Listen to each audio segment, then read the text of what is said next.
Alright guys, what is going on? It is Ethan J coming to you guys live from this video. I have with me a great colleague and friend of mine that I have been working with for the past 2-3 years now. It's been an honor, it's been a privilege. I want to introduce you guys to Gus Lazopoulos, founder and creator of Perceptive Technologies. Gus is a very interesting and very insightful individual, and I thought it'd be a great opportunity for me to have him as one of my first guests on my channel, and you will also be seeing me on his channel as well too. So Gus, thank you for having me. Thank you, Ethan, for inviting me to your podcast. Fantastic. It's a great opportunity for me to have you as well too. It's a great opportunity to be here as well. Fantastic. Okay, so we're gonna get right into the main conversation. Sure. It's gonna be a juicy one. Okay. I was thinking, you know what? Following the conversations that we usually have, Okay. I wanted to start by asking you, because you've kind of seen the beauty years of your life. You're in your prime right now. You're coasting into your better years now. I wouldn't call it my better years, but yeah, I guess we can say they're the better Right. years. We're getting to a higher stage in life. Right. You know, and considering what you've accomplished, a lot of people will look up to that, right? So Right. my question for you would be, Gus, if you could give advice to a younger version of you, 10 tips that would help the younger you, the 20-year-old you, the 15-year-old you, Okay. the 25-year-old you, what would you give that person and why? Well, let's go back to my teenage years. Okay. You know, when I was younger, I should have been more focused. More focus. You know, when I was younger, it was sort of, with the friends and things like that. So All over the I place. never took school as serious as I should have. And so, yeah, I had goals and I had, things that I wanted to accomplish. I always had the drive and the vision. And so when you're young, like a teenager, like my nephew now, he's 15. Yeah. And so he's at that age where he knows it all, right? Yeah. And so when I look at him, I kind of see myself, and I try to explain to my nephew that, yes, it's good to have goals, but you got to really get the basic fundamentals down first. Now, I've made mistakes in my life, but what I would do at 15, I would, study hard and just focus on school.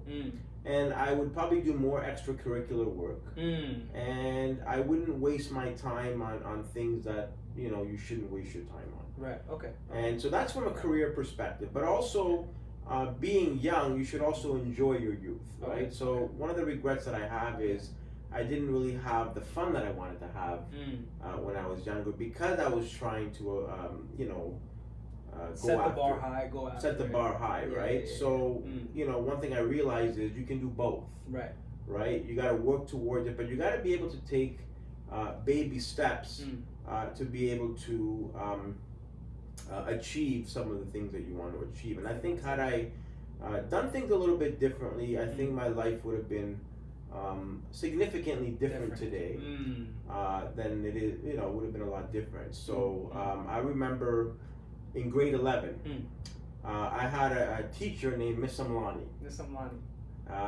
And so what happened was, when I was younger, I wanted to be a lawyer. Oh, okay. Wow. So I set my heart to get into law school. Law school. Yeah. Get the GD. So, I wanted to get into criminal law and things like that, because I used to watch a show called Maddox. I think it's Madoc. Maddox. Yeah. Trying to pronounce it right. Yeah. And I loved the way he, would solve crimes and things like that. So he kind of inspired me. Yeah.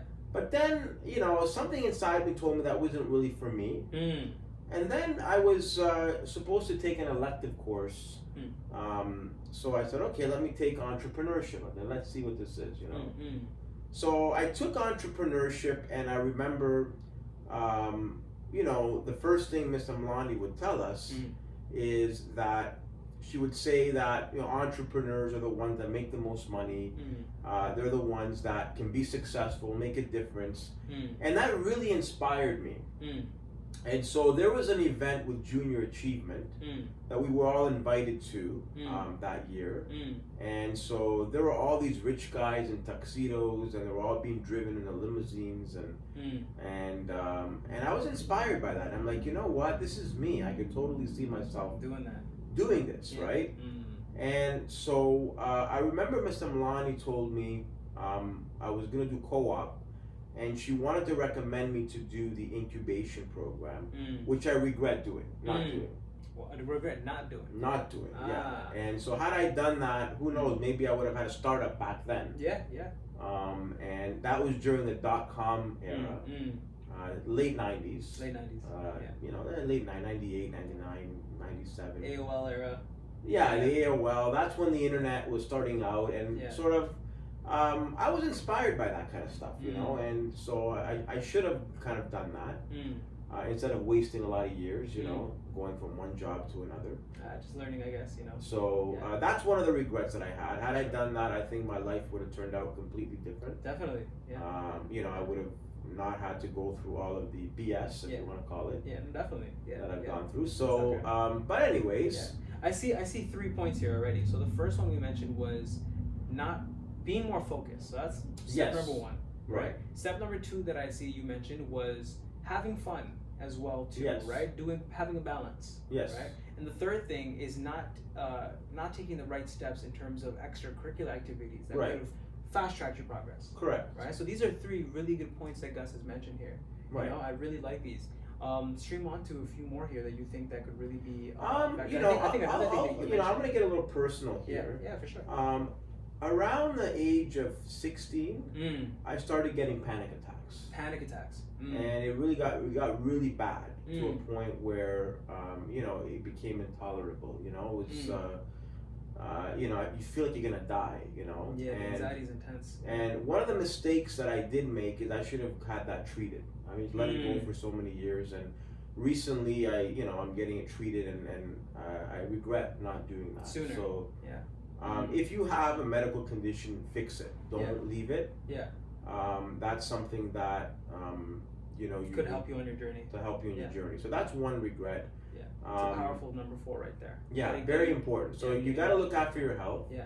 So that was a really big, you know, sort of turning point in my life. In your life, because it kind of set me back in many areas of my life, and so now I'm taking a certain product for it, and it's really helped me. I feel like I've recovered from it. Yeah.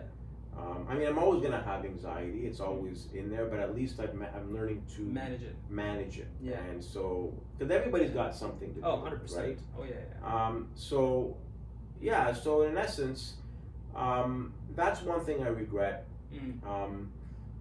You know, another thing is I should have gone straight to university. Like, I think back and I said, had I gotten into finance? Oh yeah.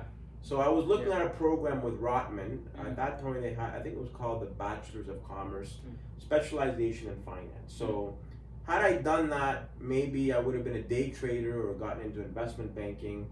And by the time I was 25, 26, I'd probably be pulling in $500,000 a year. So I kind of wish I did that rather than just wasting time. So that's another regret that I had.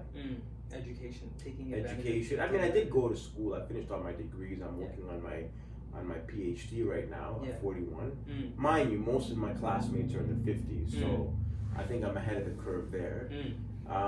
But taking advantage of it at a sooner time. Yeah. So everything, you know, is in time. However, I did meet a lot of interesting people. And I'll tell you one person that I met, God rest her soul, she passed away. Her name is Lynn Armstrong Sharwood. She was a very extraordinary woman.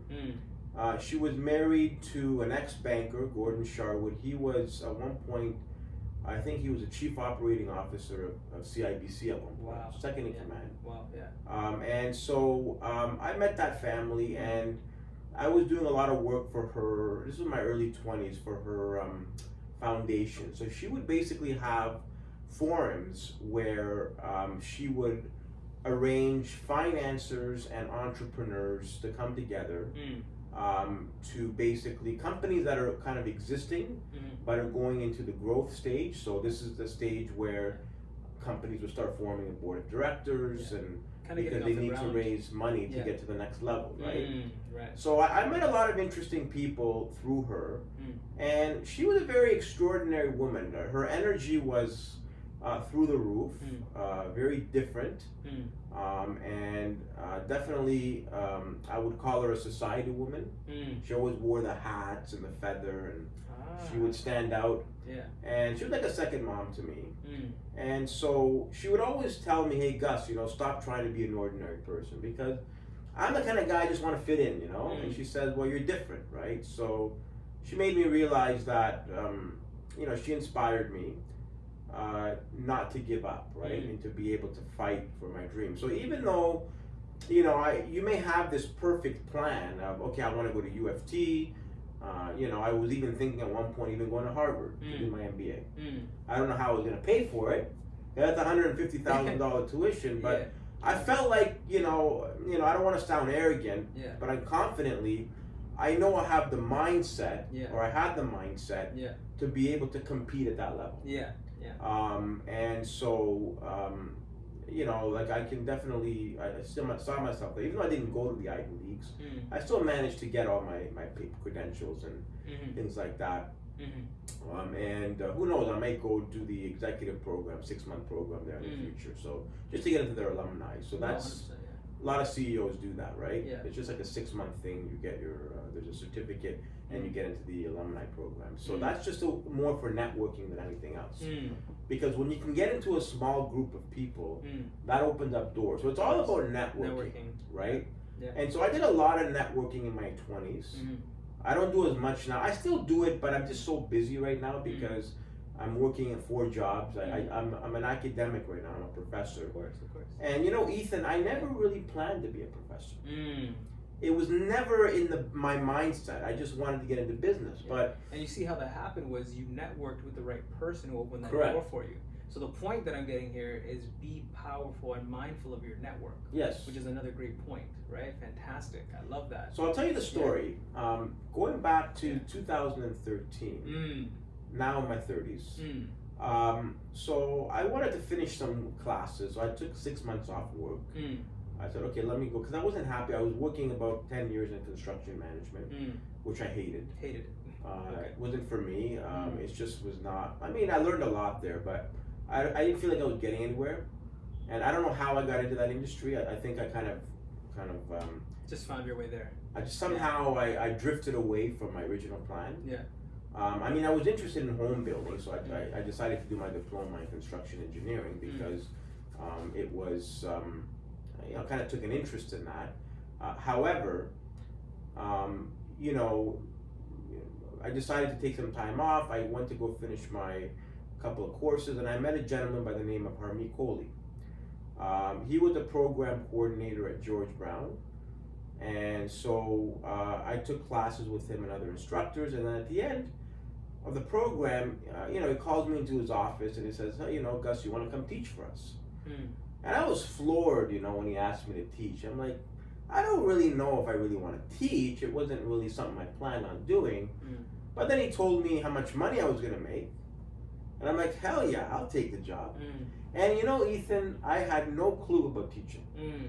So I get a contract. He starts me off with 3 classes. Yeah. And so he just says, okay, here's a curriculum. Mm. Here's a textbook. Yeah. Have fun. Have fun. Go at it. And I'm like, what do you mean have fun? Yeah. I go, you got 30 students waiting for you in the class. Wow. So Yeah. somehow, I managed to get myself together, and I just went in and started teaching. Wow. Look at that. Wow. And I've been doing that now for 6 years. Now I'm teaching on multiple colleges. Mm-hmm. And I'm glad I got into it because, the way it's set up, I made pretty good money last year. Mm. And this allows me now, the money that I'm making, to be into- able to put that into my startup. Exactly. To take. So you different see how risks. the universe Yeah. works, right? Right. So taking and, risk. Huh? Taking risk and making connections with your. Hey, we're network. gonna go skydiving soon, right? Yeah. So Yeah. you can't get any more riskier than Than that. that. Oh, If yeah. you're gonna do a 14,000-foot jump, Yeah. I can't wait till we get that video up. Yeah. That's gonna be amazing. That's That's gonna be something very cool for you. Yeah, that's gonna be cool. So I don't mind. I have the guts. You know me. Oh, yeah. When you dare me to do something, I'll do it. It's done. Right? As It's long as done. it's not illegal. Yeah. We'll get As long as into it doesn't get me killed, skydiving could get you killed. Yeah, gotta take a shot, right? Gotta take a risk, Gotta right? take a So risk. Yeah. I love taking risks, Yeah. right? But again, you gotta take calculated risks. But Yeah. if you don't take risks in Yeah. life, nothing's gonna happen. You know, It's true. your life stays the same. I meet so Yeah. many people Yeah. where their lives don't change Yeah, stay the same. because they're not willing to take a chance. When I was given a teaching job, Yeah. I could have turned that opportunity down. Nah, But I didn't. Yeah. I said, no, fuck it, screw it. Screw it. Excuse my Screw language, it. I didn't Yeah. mean to swear. Screw it. I just did it. Yeah. And so, and now, you know, there's no turning back, right? Everything, I made good money. Yeah. And, you know, about 3 or 4 years ago, Mm. you know, I just came up with the idea. I don't know, I was inspired. We came up with Perceptive, the on-demand freelance system that we're building. And, you know, when I came up with the idea, I wrote everything down, I drew up my plans. And I said, how the heck am I going to build this thing? And just out of nowhere, I get introduced to Johan, who's in Sri Lanka, same country where you're from. Yeah, yeah. A very nice man. Yeah. You know, I love working with Johan. Yeah. Sometimes he keeps me on the call for 3 hours. You know, I gotta, when I get on the call, I know I gotta set aside at least 2 hours because he's gonna, you know, he's very detailed, very meticulous and methodical in how he does things. And I'm glad that I have him as a business partner because he's doing an awesome job. Sounds like he is, yeah. In building the platform. Yeah, and now we're starting the testing. We're doing the testing phase now. Yeah, it's fantastic. And it looks like it may be in a few weeks or a month, depending. We'll start slowly doing a soft launch and just start getting some users on board and kind of getting that thing up and running. My vision is I want this to be global, which it will be one day. But so yeah, everything's moving along. But you see how the universe works, right? Yeah. The universe will give you what you need when you need it. Now, the irony here is, going back to my doctorate, I just finished my MBA last year, and I'm like, that's it, I'm done. I said, I'm not doing any more classes. Yeah. So I get a phone call one day. Yeah. I pick up the call and I says, okay, hello, how you doing? Are you interested in doing your doctorate? I go, not right now, maybe next year. You know, I had it in the back of my mind, but. And then so they talked about Golden Gate University. I did some research. Awesome university. They're based in San Francisco, which I was there 3 months ago. I met the president of the university. I met the vice provost, and really awesome people there. I mean, you want to talk about extraordinary people. I mean, these guys are top notch, fabulous. I mean, we went to a lot of their seminars there, and there were a lot of lectures that were conducted, and we were given a tour of the city. We went to Plug and Play, where we actually saw live pitches where entrepreneurs are pitching. I also met some incubators there where, you know, one of the guys that I was talking to at one of the incubators kind of loved our idea. He says, yeah, your idea is viable. Right out of the back. So, you know, he was willing to help me out in introducing it to investors. Wow. But I got to get back to California to be able to do that pitch, right? Which I'll probably make another trip at some point. And so basically, so yeah, it was a very inspiring trip because I get a chance to see firsthand how a lot of these innovations come together. And so I've always liked that. I think that's part of who I am. And what my main purpose in life is. And another great point right there. So so that's pretty much that. Yeah. And so going back to Golden Gate, I was given a call. So the program cost $65,000 US. Wow. So she says, you know what? There's a scholarship. So apply for it. I said, what the heck? So I write the letter. I apply for it.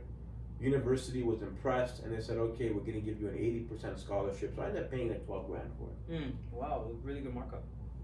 So I saved quite a bit. I said, okay, maybe this is destiny. And the irony is, our startup is a Delaware company, because most tech companies are registered as a Delaware corporation.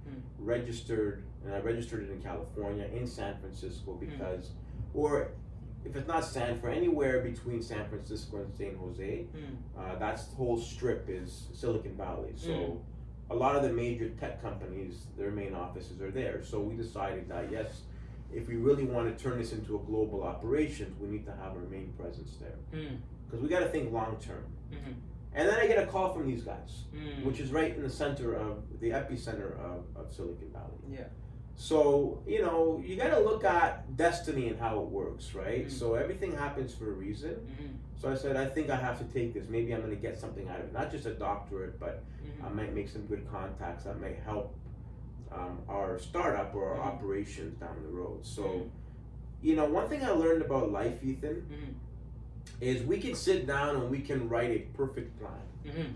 We're gonna do this, this, this, but it doesn't always work that way. It's true. Very true. And so, Yeah. you know, maybe if I followed the original plan, I probably wouldn't be a professor. I would not have met all these people. So everything kind of falls in line the way it's supposed to. True. Yeah. So Yeah. we talk about regrets. I don't think we should have any regrets. Mm. You know, I think that in life, Mm. you're gonna have your ups and you're gonna have your downs, Mm. right? Yes, I think I could have done things better in my 20s. However, I think everything happened the way it should have happened. Mm. And so, what I tell a lot of young people is set goals for yourself. Mm. You know, go after them. Mm. However, you know, life happens. Mm. Things can get in the way, or you know, just kind of follow the path and see where life takes you. Right? You can't really force everything. You can't Beautiful. force anything. So Yeah. that's something that you know, that we got to look at. Yeah. You know, I think with because Gus is such a great conversationalist, you gave us probably more than 10 beautiful points. Yes. What you said. Some points being finding and knowing yourself. Yes. To points like taking risks, right? To also trusting and having faith that things will come the right time, right? It's another great. But you got to put the effort into it. Well, gotta put in the effort point. Put Right? the effort into it, and then things just happen. Things like networking, right? Yeah, Another great thing you mentioned, right? Yes. So these are all things that I think I'm gonna edit down below. I'm gonna give Gus's 10 in the comment section down below for you guys. For the regrets that Gus thinks is really gonna edify the younger version of him, and I think these are powerful points, bro. Points Thank that you. I think will help every young person that watches this, right? Right. And I got a small audience right now, 77 viewers. Hopefully that number is gonna. We'll get you to 1 million viewers. Yeah, the goal is 1 million, right? I like million. The number I really want is 3.33 million viewers on this channel. But for now, I'm gonna focus on just getting that first 1,000 on here and growing from there. But Gus, thank you so much. No problem. Thank you for having me. Of course. I'm gonna come on here and just share my 10, right? Sure. And bounce back with you a little bit and share with you No why problem. I think these regret videos are really good. So Sure. when I was younger, for me the problem was my father passed away when I was young, so I didn't have anywhere to go to be retrospective. I had to grow up and kind of shoot the gun, and if it failed, pick the bullets up and retry again. You know, I never had a chance to. But Ethan, you know what? You and I have something in common. Of course, right? And I don't mean to interject, No, but of course, let me of course. compare our fathers. Yeah. My father passed away in 2006. Yeah. Now, he didn't die when I was younger. Yeah. But my old man was never there for me. Yes. He was an alcoholic. Yeah. I hate to say it, but he was Yeah. also a drug user. Yeah. There you go. And you know, you would never see that in a middle-aged back then in a Greek father. But sadly, he was, you know, he was under the influence, and he wasn't really there for us. You know, he was just busy doing his thing. So I also did not have a man figure in my life, and then I also had a brother. Yeah. My older sister. My brother Michael, he was autistic. Struggle. Yeah. Now he had severe autism, Yeah, it's and heartbreaking. he couldn't talk, and you know, we had to put him in a group home. Tall one, but Huh? tall guy, but He was about 6'5". He was a big guy. Big guy, yeah. So I didn't have an older brother that I could, you know, well, poor guy was So autistic. similar situation. You had to kind of learn the ropes and figure Right. things out, and that's why I think a video like this will be so useful to the younger generation, because there's Right. a lot of people that are in these scenarios, right, where they don't have wisdom, right? Finding that voice for you, right, or someone to go up to and say, is this the right thing or the wrong thing, is crucial.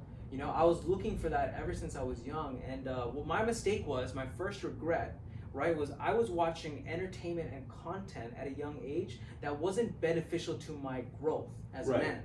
Now, stuff like this and the conversations we have on my channel are going to be to edify young people who want to hear this kind of stuff. Absolutely. I have a lot of viewers who comment and say, hey man, what you said was profound. I needed this. I'm 21. I have Zico from Denmark or Germany. Forgive me for Zico if I messed that up. And I got a few people who look up to me that are younger. You know, I have Ian, who's an up and coming bodybuilder, right? So there's a lot of young guys that are out in this world who are looking for real wisdom. You know, they're looking for guidance. And I was that young guy at one point. Right. Yes. My first thing is, and so was I. We were all there. We were all there. Yeah, And we were all you know, there. Exactly. not having a male figure in your life It's hard, man. I mean, we both have this in common. We both have mothers and a sister. Yeah. And I had to live in the same house with both of them. Yeah. Where they would constantly argue. Oh yeah. And so it's not really good for a man. Yeah. Oh no. To have that, because yeah, having a masculine presence really gives you that male camaraderie support. Right? Because man, men and women are different. Very different. Oh man. And so I mean, I learned a lot about how women think, but at the end of the day, if I can just look at life, and had my brother not been autistic, had he been a normal guy, I don't want to say that they're not normal, but you know what I mean. Yeah. And had my dad not been an alcoholic, and had he made better decisions in his life, maybe life would have been different. Yeah. And I'm curious how that would have looked like. Yeah, right? A better. I'd probably be married right now with kids, but at the end of the day, I think when you go through trauma in your life, it affects you. It does. Oh yeah. It affects your confidence. Yeah. Oh man, huge. Now I'm not saying I'm not confident. Yeah. But in my 20s, I did lack confidence in myself. Yeah. I mean, I was confident about my career, but I was not confident about me. And so that had an effect on my personal life. Yeah. And when you reach out to people talking to people and I always felt like, I mean, I had my friends, but I always felt like I was different. And I was the kind of guy that was excluded, never invited to places. I was always. Do you feel like that stemmed from the fact that your dad wasn't home and you weren't so tapped into the Greek community because maybe Michael, right? And you guys felt a little different, right? Because you guys had to bear that burden, that cross, right? Of Michael and dad not being around. Well, I'm the youngest in the family. Okay. So basically, I don't want to say that I was an accident. But my parents were not planning to have another kid, right? Oh, okay. My mom was worried that I was going to also become like my brother. Oh, okay. So what happened to me, and I mean, I'm embarrassed to say it, but I'll share it. When I was in kindergarten, I ended up having, I had 1.5 or 2% hearing loss on both ears. So I wasn't picking up, when I was in kindergarten, the information. So my mom was freaking out. She was like, oh my God, something's wrong with my son, So what ended up happening is, I had to go through doctors and everything. So, they said I was fine, nothing wrong. You just had a hearing problem. You can't pick up. So sadly, I don't want to say sadly, but I was put in, they put me in a special ed class. I had to wear an FM system, which kind of ruined my reputation. And it really pissed me off because I knew I didn't belong there. So in my elementary years, I was in a special ed class. I had really good teachers though. And there's one teacher, Mrs. DeHolis. She was awesome. She taught me how to hold a pencil. She really got me on the right path. And then by the time I was in grade 7, I got rid of the FM system. I didn't even wear the hearing aids anymore. And I just, I started living a normal life. I was very smart. Yeah. As you can see, I'm doing my DBA and top of my class. Yeah. So you should never judge anybody. I think it was not easy for me because I had to put up with a lot of stuff growing up. And, very challenging. But, a lot of my drive for success came from that, I think. Being because I always felt like they always had me at the bottom of the totem pole, and I knew I can do better. And so that gave me drive. Like my dad taught me what not to be. I hate to say it, and I don't want to criticize my old man because he did bring me to this world, but he taught me what not to do. He taught me not to drink. He taught me to stay away from drugs. He taught me to not make mistakes, the mistakes that he's made, right? And I know, and I'm assuming you have the same with your dad as well. Oh, 100%. It actually leads into one of my 10, right? So for me, the 10, right, just speaking on what you were saying here, one of those would definitely be to look at the mistakes of your elders. Right. There's key points that made them successful, and there's key points that made them failures. Right. One of the first things first is it's to value the right type of entertainment. And I think that needs to be said with this generation now. There's entertainment that can edify your wisdom and your pursuit of knowledge and Right. your growth in life. And I think one of the big problems with this generation is there's information and entertainment here that's a detriment to young people now. Right? Like the best YouTuber in the world, he has 35 million subscribers. Right? He makes an enormous amount of money from YouTube. And what he does is he does these challenges. He's called Mr. Beast. And shout out to Mr. Beast. He's one of the best. Right. But when I look at his content, aside from his philanthropic efforts, right, of what he does a lot of philanthropy. I don't see the value of what he does, right? It's just entertainment. And the mistake with that, right, is that when you, especially what I did when I was younger, was I made entertainment my identity. Right. Right? I made it something that filled the void. When in reality, what I wish I could have told myself is no video game, no online entertainment, no pornography. None of these things are going to fill the void of hard work and dedication towards finding yourself. And to add to that, Ethan, what I've noticed with the younger generation, these kids are out to lunch. Oh yeah. You know, you get these women that they doll themselves up. Yeah. There's no substance in them. Yeah, the women are more attractive today than they were back then. For sure. Yeah. But that attraction means nothing if your inside is hollow. Oh yeah. If you're gonna live a superficial life because you're trying to be like a celebrity, most of these individuals are miserable. They're not happy, right? Exactly. And I think we need to recalibrate or reprogram the human mind to really look at what's important. Yeah. And what's important is to build meaningful relationships. Yes. With friends. Yes. Meaningful relationships with your girlfriend or your boyfriend. I mean, not woman's boyfriend. Don't want to, but you know what I mean, right? Yeah. With, have something that's meaningful, not just to say, oh, I'm dating the hottest woman and that's it. Yeah. So there's got to be some meaning there. And I think we need to bring that meaning back. I agree. Because I think that's the problem. We're lacking that. And I think social media is a big beneficiary to that. Has really, and I'm not against technology because my startup it stems from that. But I think we need to really look at what's important, and human relationships are extremely important. Indefinitely. And especially with the influence that these technologies have now, with the Instagram and the TikToks and the Snapchats, these kids are being influenced in a way, and I was there, right? No, I no longer have any of these technologies, but they are influenced in a way, Gus, that they don't realize the impact that these apps create for them. So the first thing on my list is to understand the difference between edification and entertainment, right? And to know the two and make sure you're knowing when you're falling into the second. The second point is something that you spoke about. Secondly, it's to remember that this is what I wish I would have told my younger self.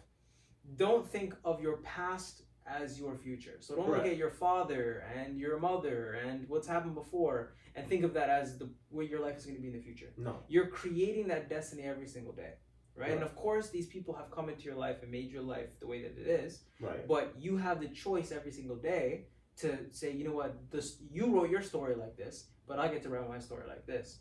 And the exact opposite. And the same way you use your father as motivation to look the other way, so do I. So that's point number 2 for me. Here's the thing, Ethan. We make our own destiny. Yes. I think that the choices that we make throughout our life will affect the outcome. Right? So if I decide to party every night, and take recreational drugs, like a lot of people do, then you know where that's going to lead you. 100%. Right? Yeah. If you stay focused, you buckle, but you still gotta have fun. Yeah. But having fun doesn't mean getting wasted. Yeah. Having fun is getting together with friends. Yeah. Laughing, cracking jokes. Traveling. Yeah. New experiences like skydiving. Yeah. Or maybe hanging off the CN Tower or whatever you want to call it. Or all these crazy things that we're doing, but at least you gotta be responsible in the choices that you make. And I'm glad you mentioned that because I'm gonna pivot right to my third point, which is understanding that narcotics and drugs will not bring you the fulfillment that you're seeking. We all as human beings are seeking that deeper interpersonal connection. We're all human beings. This is a social experience that we're having with life. Let me explain a little bit of my family history. Yeah, so sure. my dad, and I know I'm bringing it open, but I don't mind being open about it. Sure. So I get a call in 2003. I know the year. I don't remember the month. I think it was September. So some British lady calls me. Mm. Hello, is George there? Mm. And I'm like, no, but George is my father, Mm. right? So then she said, are you sitting down? And I go, no, I'm standing, but it's okay. Like, I'm wondering what this woman wanted, right? And then she tells me she's my half sister. And I'm like, what? And then she tells me the story. You have another half brother. I mean, this lady's the same age as my mom, So my dad ended up having a relationship when he was like 17, or this was probably like the late 50s, like 57. Mm. He gets his Canadian girlfriend pregnant twice. Mm. My grandmother, who was just a fanatic, my dad's mom, she was old fashioned. She wanted my dad to be with a Greek woman. Mm. And because my dad, had kids with a Canadian woman, my grandmother told my dad, because back then they had assets, they had money, says, you're not getting any money if you're keeping these kids. And he forced my father to give these kids up for adoption. My goodness. And I find out about it later. Later in He life. kept it a secret from us for many years. Yeah. And that really, I lost respect for my dad, because if they were my kids, I would never do that. That was wrong what he did, That comes to show what kind of a father he was, right? And so what happened was he gave them up for adoption. His girlfriend that time was devastated. She never remarried again, and I don't know what he did, but she told me he did something really bad. And then my grandmother forces my dad to go to Greece and marries his first wife. Has a daughter with her. And of course, I heard she's a heavy drug user, but I don't talk to her. That marriage lasted about 10 years, got a divorce. My dad had restaurants at the time. I think after the divorce, the wife took a whole bunch of his money. So I think he was forced to sell the restaurants. And it's embarrassing to say, but my dad ended up working as a bartender at an adult entertainment facility. Which, to try to say it in a more professional way, right? And I was embarrassed to tell people what my dad did for a living, but you can tell the lifestyle that he had, right? And then he met my mom in the early 70s. So what happened is, after the divorce, he goes to Greece, and he said, I want that lady, I want to marry her.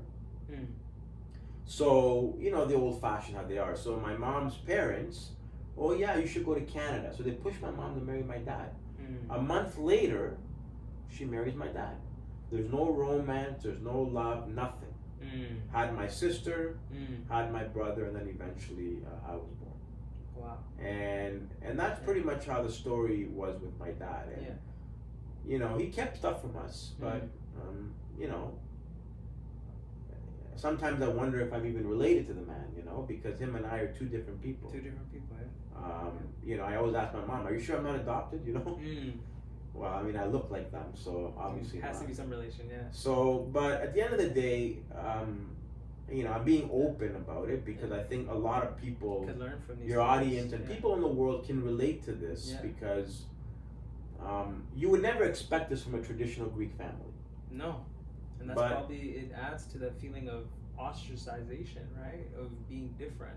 Yeah. Never really fit in because there's so much going on, Yeah, there's a lot going on. There's a lot going on, The old man was a piece of work, I tell you. He was, he loved his beer.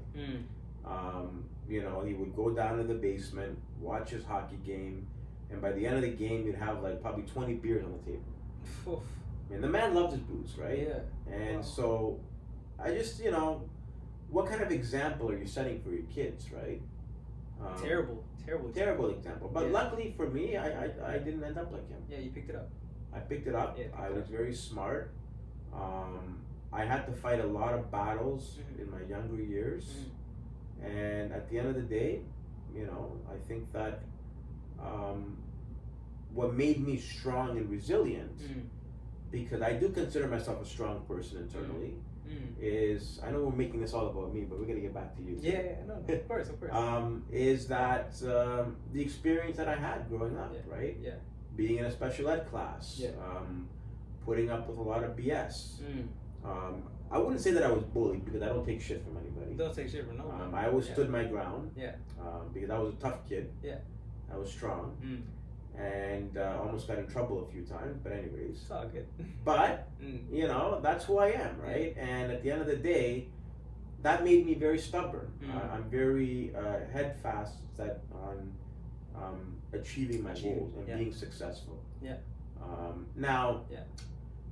there is a show that my mom watched when I was a kid, Young and the Restless. Young and the Restless. Now, I'm not a big soap fan, but I look at Victor Newman. Mm. And when I look at him, I see myself in him. Mm. Now, I'm not saying that I was an orphan. Mm. Now, this guy, his character, he was an orphan. And so basically, he built this gigantic empire. He became successful. And he used all of that pain and all of that anger, and he channeled it to becoming successful. And he was a strong guy, an alpha male, a really strong, dominant, in a positive way, figure. So when I looked at him, I'm like, yeah, I love this guy. And so I followed his character, and I'm like, that kind of, I used that to kind of build my character. And so, you know, that's, and again, you know, I've come a long way. I'm making good money. You know, we're about to launch an app. I think this app is going to be $1 billion application or more. I really know. I just feel it in my bones that, you know, that things are going to happen in a big way. And, you know, it's just got to follow the path of life. Yeah, 100%. We're actually going to go into that in another video. We're going to call that one, Why You Do What You Do, right? You know, tagging off from what you're saying, I think it's always important. My third tip would be to follow what you're saying, is to not hold yourself to the burdens of the elders. I'll go back to number 2 with that. It's very important, you know, because we have the same relation. I don't want to go too deeply into what my story is, but you know, there's a no, it's okay. I don't mind being open. Yeah, no, of course. At the end of the day, because we, you know, there's a lot of people that can relate to. What no, 100%. You know, especially you having, you know, a father that abused drugs. But I used that anger. To be successful. That's where my drive comes from, right? I'm not trying to prove anything to anybody. I don't care what people think of me. But at the end of the day, ambition, that derives from these pain points. I have that ambition and that drive, and it really stems from that experience growing up, my childhood years with my dad. You know, I've been an outsider my whole life. You know, and you know, and so, you know, that's my introverted self. You know, and so, at the end of the day, I just think that. We got to be true to ourselves, right? Very true, very true. Going back to what your dad's vice was, right? This is my third thing. I remember now. It's remembering that these narcotics will not help you from your current reality, right? And I want to go into that a little bit. So, when I was younger, I didn't learn how my father passed away until I was 18. So for many years, I was told it was something, right? So I lived a reality. Living a certain way. My name was changed a couple times, and I remember kids in my high school or my middle school were calling me different names. It was weird. There was a whole cluster of things that were happening. My identity was never solid. So I remember eventually I figured stuff out, and I felt very different. I felt very indifferent to the Sri Lankan community because a lot of Sri Lankans are Hindu, right? So I wasn't in the temples. I was in the church, right? I was growing up. So for me, not only not having a father around, being surrounded by purely women, because my mom has a whole bunch of sisters, not a lot of brothers, right? And then on top of that, a whole bunch of female cousins, not a lot of male cousins. So I'm around here. I'm 5'5", 5'6". I'm already smaller than most of the guys around me, right? I'm South Asian, don't have the best physical genetics when it comes to athleticism. So here I'm at a disadvantage. And what I felt could help me was learning from the guys that I was hanging out with. Right, so I used to hang out with the guys that would, after school, we'd go to the convenience store and rob the convenience store. Right, we'd go over here and we would go and you know, drink by the riverbank, and we were the hoodlums, you know. And I felt like I found camaraderie in that, and that's why I think men and people don't realize that having a support system, people that you look up to, and if it's not you to be the strong leader, to lead your life in a positive trajectory, you'll very easily be succumbed to the low-level natures around you, right? The vices that keep you limited, like the stuff that helped your father feel that it was okay to live life this certain way and that everything's going to be all right. I think the mistakes that I made was I smoked weed and I did these drugs and I drank the booze because I felt it helped my reality. I felt okay in that moment. Here's my Just to really add really quick. Yeah. The note that changes for some people, and this is the Right. two fork road, is that for some people they realize that this is an emotional battle, a spiritual battle, and they change, and some don't. And that's the sad reality with this story, right? With vices. Correct. You either understand that you're not doing good to the people around you and yourself, and Yep. you make the change, right? Or, which I'm assuming is the case of your father and actually a good couple friends of mine, they continue to succumb to this pattern of vice, right? The alcohol, the booze, it solves something for them. So for them, they find acceptance in the blunt. They find acceptance in the marijuana, in the cigarettes, in the nicotine, in the booze. And they find peace that the fact that their relationship isn't working.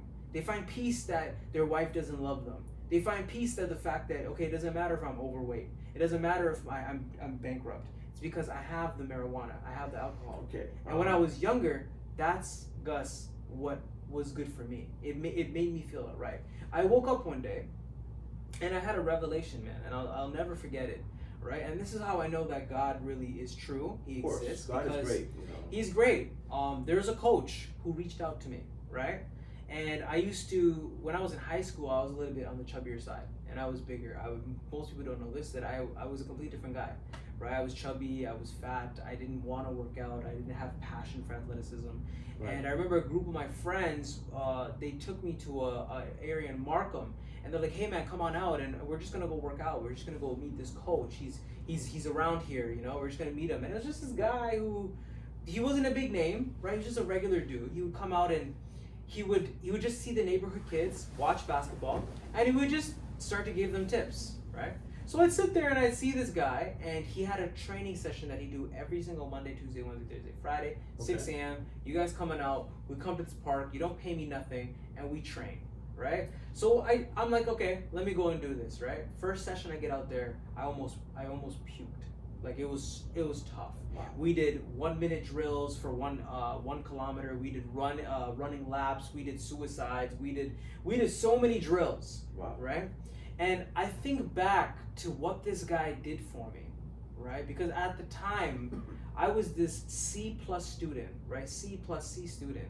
Didn't have any ambition, no passion towards anything. The only thing that I had was that I wanted to be accepted by my friends, and my friends were doing this now. Right, I've met these new friends because I moved to this new area. My mom pulled me out from my old neighborhood because I was just causing way too much trouble with the kids that I was with, right? And the lesson here that I want to share with everybody is that your network really is your keystone, right? The people that you hang around with define you. If you hang around 4 drug dealers, you're probably going to be the 5th one, right? If you hang around 4 millionaires, you're probably going to be the 5th one. Correct. Right? And it's important for people to remember these things, because when you don't keep mind of this, if you just go and mingle with anybody, you could be setting yourself up for failure. That's why at this age now, I'm very selective with who I hang out with, right? Let me add something. Of course. So when it comes to substance abuse and drugs, a lot of people have problems. Yes. Emotional problems. Yep. Problems at home. Financial. Financial. Yes. So, a lot of people can't handle the stress. Yes. So they'll go and they'll take cocaine, or they'll take, I had a buddy of mine that had a problem with that. And, I try to help him out, but, I don't know what he does now, but, he was using, and, he broke up with his girlfriend and he was depressed. And then he was going out with a whole bunch of other women to kind of cope get it out with of the that. system. Yeah. I guess you call it the rebound, and he was just getting on this stuff, and I'm like, what are you doing? He couldn't handle it, right? And, one thing I'll tell you, no matter how hard life gets, I will never in my life touch substance abuse. Yeah. Because that's not the answer. Yeah. Sometimes you got to deal with the problems. Straight on, yeah. Straight on. You got to look at the problem, and, what I've learned is acceptance. You just got to accept it. Yeah. This is what it is. Yeah. And try to find ways to make improvements. Yes. And pray. I mean, God is the best medicine. Oh, 100%. Beautifully said. God has got me through a lot of tough times. Yeah. In my life. as you can see, I also another story I didn't share is I had a severe case of ulcerative colitis. Wow, yeah. About 12 years ago, I was like 29 years old. Yeah. I almost died. Yeah. I ended up having 3 major operations. Yes. They had to, resection my entire digestive system. So it was a really painful surgery. Especially when I flared up and everything, it was really bad. And lost a lot of weight. I almost died. Yeah. And wow. So my colon ruptured. Yeah. My large intestine ruptured on the operating table. Had I not gone into the surgery room 30 minutes, I'd be dead. Wow. It's a matter of 30 minutes, Ethan. Wow. So they were debating whether to take me to surgery in the morning or at night. So they decided to do it at 8 o'clock at night to be able to remove the larger intestine so they can resection it. They had to break it into 3 surgeries. And so I went in at 8 p.m. I was the only guy in the OR, plus some family and stuff. And the doctor came out, and I was still out of it, but she told my mom that your son's lucky to be alive. Wow. Had I waited even 30 minutes, I'd be dead. Wow. And so that's another story. We'll go into that in the next video, actually. Yeah. I'm not going to get into the details of that. We'll get into that for sure. Yeah. Everybody has a set of problems, Ethan. And I could have been there and said, but instead I try to find solutions, right? So at the end of the day, what I want to tell your viewers is, no matter how hard life is, don't touch the drugs. Don't get into alcohol. Take a piece of paper. It was what works for me. Write a journal, and also write down what your problems are. And then try to find a solution. Now, being an entrepreneur myself, that's what we do. We solve problems. Right? So it's all about solving problems. You're never going to solve your problem when you're high. Yeah, it's true. You're never going to solve your problem when you're drinking, when you're living in an alternate reality that's not true. Yeah, exactly. You gotta get real, man. And this is what I say to a lot of people. And not only that, you waste money. You waste time. You waste time. You surround yourself with people that are going to also waste your time, and they're wasting their money. And misery loves company. You're just going to attract low-level energy. Yes. Right? For me, the pivotal point, thank God for this, right, was I had a revelation stage, right, between 22 and 23 where I sat down with myself and I was just failing again and again, working these dead-end jobs. I was hanging around the same bums. And I asked myself, is there a single person in my social circle that I want to look like? Right? Then I looked at my physique, right? And I looked like absolute garbage. I looked like a skater kid that just had too many Cheerios. And I just asked myself, like, is this how I want to look like? Do I want to attract women with this physique? Am I proud of what I can do outside? And I just realized, you know what, this stuff is not getting there. And the seed was planted, right? God started to slowly push me in a different direction. And of course, I failed so many times, right? There were so many stumbling blocks upon my journey of getting rid of the vice, but now I'm clean. And that's the thing that I want to tell my viewers, is that no matter how many problems you may face, substance issues or problems with loneliness, right? Like you have no one there, and maybe there's so many things, right? Depression, maybe you feel like your career isn't going a certain way. The marijuana, the alcohol, all of this stuff will not solve it. They'll going to the bar with the buddies and then drinking and then using liquid confidence to meet these girls, it won't help you, right? If you don't have the confidence to go meet the girls on your own, then having this liquid confidence is not going to make it better. And like one lie that I used to tell myself all the time was, I used to feel like I had chronic pain, and I used to feel like the marijuana would take it out, right? And since I've been going to the gym, a lot of my physical ailments have been solved. Right? I love the gym. The gym. That helped me a lot. We could go into. We're gonna go into that actually in another video. Yeah. But the gym in itself has transformed my life. It's the reason why I'm a trainer today. It's the reason why I'm an advocate of being sober. Number 3 for me, guys, is stay away from drugs. Now, here's another thing that you got to do is, you talk about love, right? I think the most important love is self-love. Yes.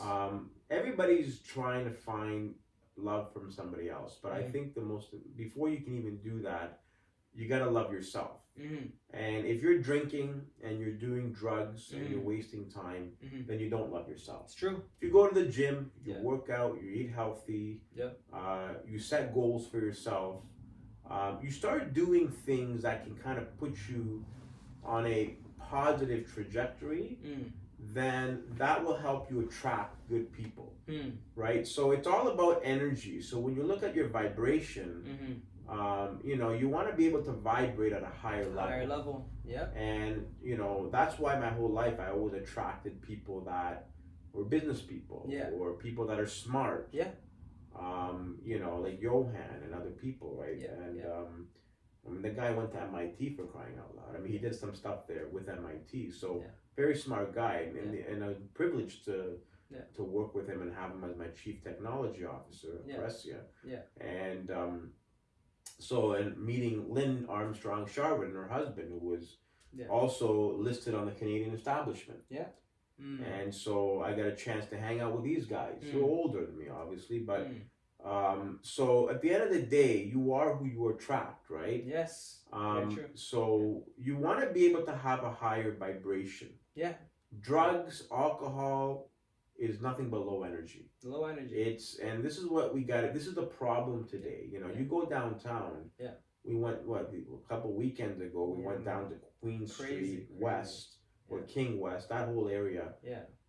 And we saw mushroom shops there. And, mushroom shops. I mean, I don't know why the government's allowing this. I mean, this is ridiculous. It's an important message to have, you know, guys, at the end of the day, you know, and you know, for us as well too, right? We have to come to the realization that these drugs, these psychedelics, none of it will take you out of this experience. No. I think what's happening now is there's such a void of the words of God and spirituality. We're losing that sense of understanding and respecting each other, right? The stuff they teach you in the church of honoring your father and your mother. And now everything is about what are we doing Friday and Saturday night? You know, like people's identity now is being crafted around narcotics. Right, and life is getting harder, and this is something that we all have to accept with inflation, with job competition now, with social media now, making everything so available for everybody. Things are becoming more scarce. Food now is becoming scarcer on the shelves, right? And real estate is becoming more pricey in our cities. So it's a tougher life. But the message that I wanted to relay to you guys, and this is to my younger self, is that no matter how hard life gets, you have to find the way out now. And Gus's story is different from mine, right? Gus was sober most of his life. I've dabbled with... maybe I've gotten drunk maybe 4 times in my life. You know, so... I mean, I've tried it, but... You tried it, would never made it your identity. No, whereas for me, I really personified that character. But after the last 6-7 years, I haven't touched an ounce of alcohol. There you go, right? So for me, it was an identity thing. A lot of my paychecks were going to weed, and a lot of my connections were marijuana connections. I was selling at a certain point, right? So I was selling. I had connections to wherever I wanted to get it to. If you needed something, I probably had a hand to get it. I've tried almost every drug in the book except for the harder stuff. I just knew that you couldn't go down that route.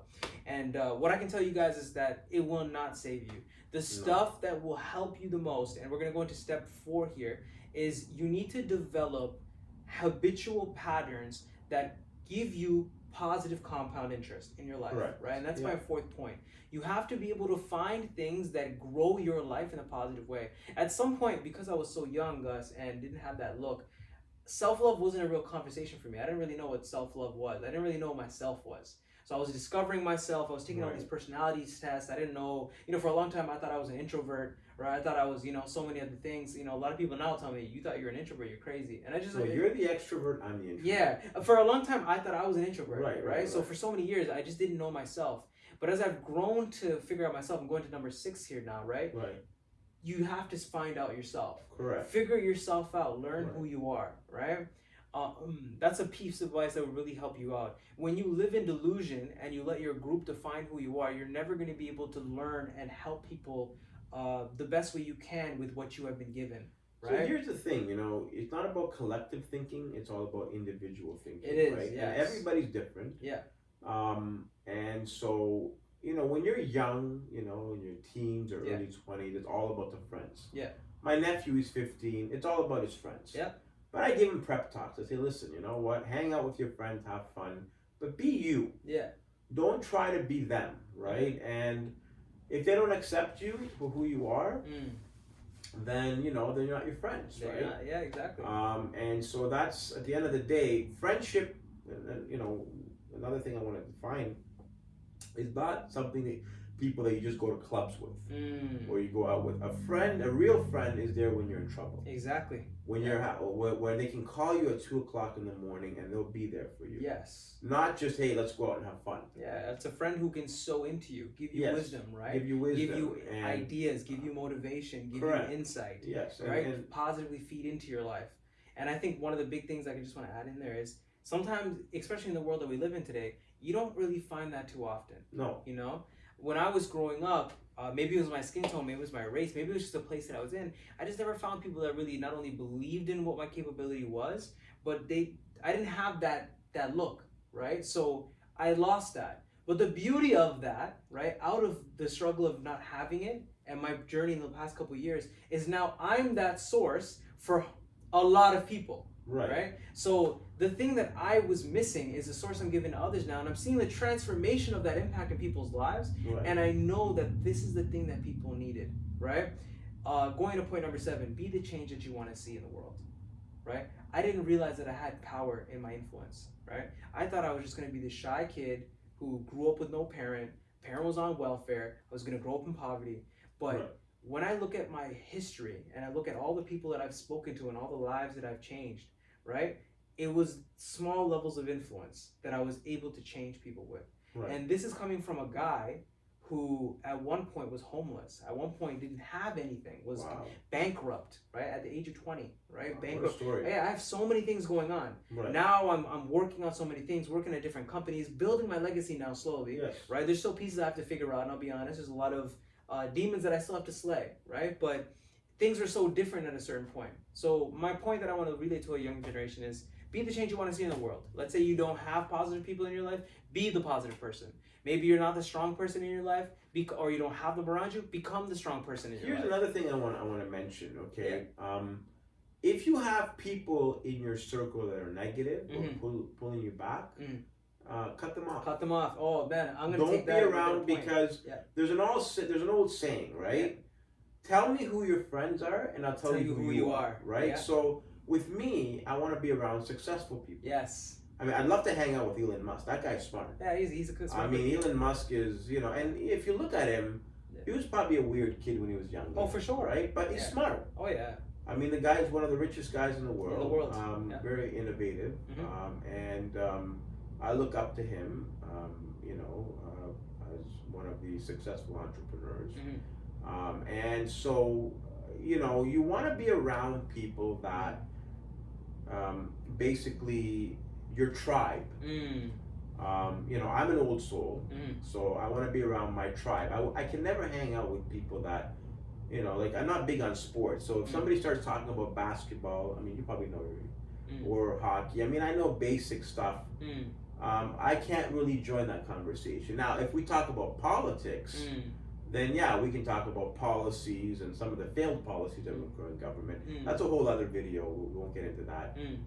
Then definitely that's a conversation. Or we start talking about startups or just things of meaning. But at the end of the day, you need to be with your people. And that's a beautiful point you mentioned, right? If you're not there, cut them off. I'm gonna take that and make that my 8th point. I've cut off a lot of people in my life, right? If I see people that are holding me back, I just cut them off. Right? That's a mistake I didn't do for many years. Now that I look back at it, if I was smart with just not hanging out with certain people, my life would have taken a complete different trajectory. If you guys know that over-sexualizing women, pursuing and chasing women over the top, stealing, robbing, murdering, if you think drug abuse, selling drugs, and all this stuff is bad, why would you hang out with somebody that does that on a regular basis or identifies it? Now, it's the thing that I wish I told myself. This is step number 9, right? Or lesson number 9. It's better to be lonely than to be in the room with the wrong people. I agree. And the mistake 100%. that I made was I wanted to be in the room. So I didn't care who was around me. I just wanted to be in the room. Lately, over my years, I realized I don't want to be around anybody. Right? When I was in high school, I had some friends. There were European friends, Greek friends, Italians. We used to call them the Genos. The Genos, right? Like the bomber jackets. Yeah, hair slicked back. Slick back. I used to slick back my hair. I had the bangs. Don't look at me now. I don't have any more hair, but when I back then I had a lot of hair, and so, but I always felt out of place, you know, like you know, the plan was I was gonna buy like a Camaro or one of those Trans Am. Well, you know, the guys were talking about our plans. Now after my parents divorced, you know, my mom wasn't making a lot of money, so that fell through. I had to work to kind of get by and pay for college and everything. So I never really got the car, never really had the high school experience that I wanted, you know, to pull up in a leather jacket in my Trans Am and, you know, date the hottest girl in school. Never got a chance to do that, right? I could have had that. I had the looks, but the thing is I always knew that I was out of place. I always knew that I was different. And they knew that too, and that's probably why, you know, I was an outsider, right? And you know, I've lived a lot of lonely years, because I've been trying to figure out who I am, and but once you start to connect with your tribe, then you really start to see who you are. Yeah, exactly. And once you figure out who you are, it takes sometimes time to do that. Definitely I'm an entrepreneur, and you know, those few of us, now I'm not a billionaire yet or a millionaire yet, but it's not about the money. The money, you know, will come. But those of us of that caliber, you know, we just have a different mindset than the majority of the people. And so at the end of the day, you got to stick with, you know, that group of people. Beautiful. No, so that's important. You know, and the mindset. I'm not talking about how much money you have, but people with that similar mindset. And when I went to San Francisco a few months ago, I met a lot of interesting people, founders of companies. Were there. A lot of, you know, one guy is starting up an app for mortgage brokers. Mike, nice guy. Another guy he lives in Montreal. He's doing some other software company. So, you know, we all had intellectual conversation. We can sit down and discuss, you know, how are we going to fund the startup, or what business model are we going to use, or, you know, how are we going to scale our business, or so we started looking at some of the strategies and brainstorm, and you know, I really was inspired by that. And so when you start to hang out with like-minded people, now you start feeling like you're where you're supposed to be. So that's, you know, that's just a little message that I wanted to share. Be with your tribe, right? Find people that are like-minded. Yeah, there you go. Number 9, beautifully, be with your tribe. The last point that I want to really make, you know, it's just to truly be grateful. I think that what can happen with the modern day life, right? We've had really good points here so far. Is, especially for me, is that we can get a little ungrateful. We look at the lives of other people that are living in the world. We look at the Cristiano Ronaldos, the Kyrie Irvings, the Steph Currys. We look at the LeBron James. We look at the Elon Musks. We look at all these people that have extraordinary talents, right? 6 feet tall and blue eyes, blonde hair, chiseled jawlines with perfect structure. And then we think, why not me, right? And we get it gets so easy to forget, even though our lives are hard, that this is truly a gift. You know, and at the age of 27 now, guys, I live my life with radical gratitude towards the Creator, the universe, God, Jesus, in my opinion. And I'm just grateful for everything that's happening. Can I make a point there, Ethan? Even if somebody had the perfect body, blue eyes, nobody really has a perfect life. Yeah, no, it's if true. If you look at a lot of these celebrities, a lot of them are on drugs. Yeah, no, true. Britney Spears, right? She was a hot commodity back in the day. Shaves her head off. Problems, you know, so, you know, there is no perfect life. Even the guy with the blue hair, blonde hair, blue eyes, not blue hair. Sorry, I mixed it up. That guy probably has his issues. Yeah, of course. That he doesn't talk about. Yeah, right. Of course. So at the end of the day, we should never compare ourselves with other people. I'm happy with who I am. I'm comfortable. I mean, I'm trying to make improvements of my physique as well. I'm going to the gym. I've got the height. But I don't look at how I look. I mean, I take care of myself. It's the inside that matters the most. It's, you know, what can you provide as a person to the table? And at the end of the day, That's what it comes down to, Ethan, right? Yeah, no, 100%. That's the mental shift that I needed. For me, I always looked up to the athletes and the people that had all these skills. And the one thing that I just wanted to, I wanted to give to my younger self is no matter what your current reality looks like, even if it doesn't look like what that person should be, don't idolize them first off. No. Right? Because they're not perfect. They're going through their flaws. They're developing things as they go up. Right? Maybe they hit their skin tone, their whatever, right? Be grateful for everything that you have. Your experience, the journey that you're going through in this time of your life, this experience, is a gift if you wish to see it that way, right? There's a story in the Bible that I absolutely love. And the story goes of the talents, right? I don't know if you've ever heard of the story. Probably not. I'm not an expert in the Bible, but yeah. It's a great story. And I'll make it really brief before we end this video. So basically, it's a story of a master who had 3 servants, right? And the master went on a vacation. And he's like, listen, I'm going to give you 1 servant 1 talent, 1 servant 5 talent. And guys, forgive me if I butcher this. If you guys know the right story, please leave it in the comments down below. And 1 servant 10 talents, right? So 1, 5, and 10. And he said, listen, whatever you do with this, I want to see you guys come back, and I want to I want to see growth, right? I want to see this be used wisely. Right. So the first servant with the 10 talents was like, no, you know what I'm going to do with this? I'm going to go to the marketplace and I'm going to buy some chicken stock and then sell it again to a different place, make 20. So he went and he did that, right? Another guy with the 5, he invested the money. Right. Well, I heard this story. I know this story. Yes. A different version of it, but I know. Yeah, you know it. What do you do with the money? Do you spend it on yourself, or do you invest it and grow it? Right, exactly. So it's a story about being lazy, right? Yes. Well, yes and no. So the second servant does the same thing as the first servant, right? The 10. Right. So the first servant comes back with 20 talents, right, from the 10. The second servant comes back with 10 talents from the 5. But the servant with the 1 was like, oh, I only have this 1 talent.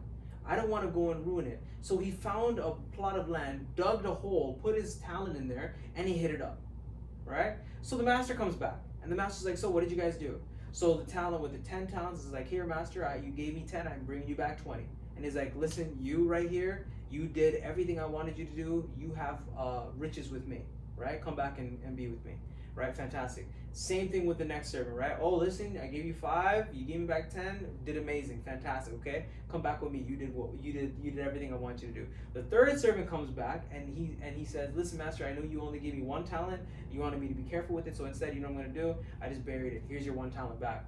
And the master grew back upset. He's like, listen, I gave you a talent, right? Why would you go and waste it by burying it, right? You wasted the potential that it had. Get away from me. You know, when you look at, it's funny how you mention it, Ethan, because there's a lot of people out there that have talents. Yeah. And they don't use it. Yeah. No, I was going to make a video about this very recently, right? About utilizing every single thing that you have to your capability, right? This goes into point number 9 or 8 of knowing yourself. Yes. Right? When you know yourself, you begin to start to utilize your gifts, right? When I look back on my career, right, even though it was a little bit in shambles, I was always able to find myself opportunity. I was always able to find sales jobs, right? I was always able to make connections and network with people, create a laughter somewhere, create some kind of good interpersonal experience. Some interviewers would say that I'm an empathetic person, right? Some people call me an old soul. Some people would. We're both old souls. Right, exactly. We get along, right? We get along. Yeah. So a lot of people would tell me that I'm a good socialite. My girlfriend tells me now that I'm such a great communicator. And this is coming from a guy who for many years thought I was an introvert, right? You got some good feedback there. Yeah, what I've come to realize, bro, is when you have these talents, whatever your talents are, learn from them and invest them to reap a reward, right? Now, as we end this video, we've touched on a lot of great points. Yes, of course. I'm gonna leave down a comment for you guys with all of the 10 points down below. And we're gonna go into another good video in a second. But if you guys have any good questions and points that you want to add to this, or you want to ask questions for Gus, whether it's the app, whether it's stories of the past, that maybe how he dealt through his trauma, you can always leave these questions down below. But I think we really did tap into. I think this was a pretty lengthy video. Yeah, we really went in here. A lot longer than I expected, but at the end of the day, I'm glad to share my story, and if it can inspire and touch people, which it will. which I think it will, Which it will, because yeah. then I'd be glad it's part of my giving back. Right? Yeah, no, 100%. And so for sure, one thing I want to tell the younger viewers is be true to yourself. You know, focus. Don't make mistakes that can affect your life. You know, so don't get involved with any substance abuse. You don't need that, because life is so precious. Yes. You don't want to waste it on things that can be destructive. Yes, no, exactly. And so, because we know there's only one outcome when you do that, and it's not a good one. So that's the free will and the choice that we have, but try to make the right choices, you know, and that's my advice. Beautifully put. Mine would be, you know, guys, when you're on vacation, yes, have a drink or two, that's totally fine. You know, go out there and spend your money, buy yourself the good clothes, but do things in moderation. Consider that there's people around you that are going through pain. Remember that narcotics will never get you anywhere, that the reality of life is that you have to push yourself forward through the pain to find the growth, and that no matter how many times you think that God isn't listening to your prayers, He is. He just doesn't work at the same time that you do. He's not a genie, He's God, right? So have faith, keep building your journey, self-discover yourself, and be thankful for what you have.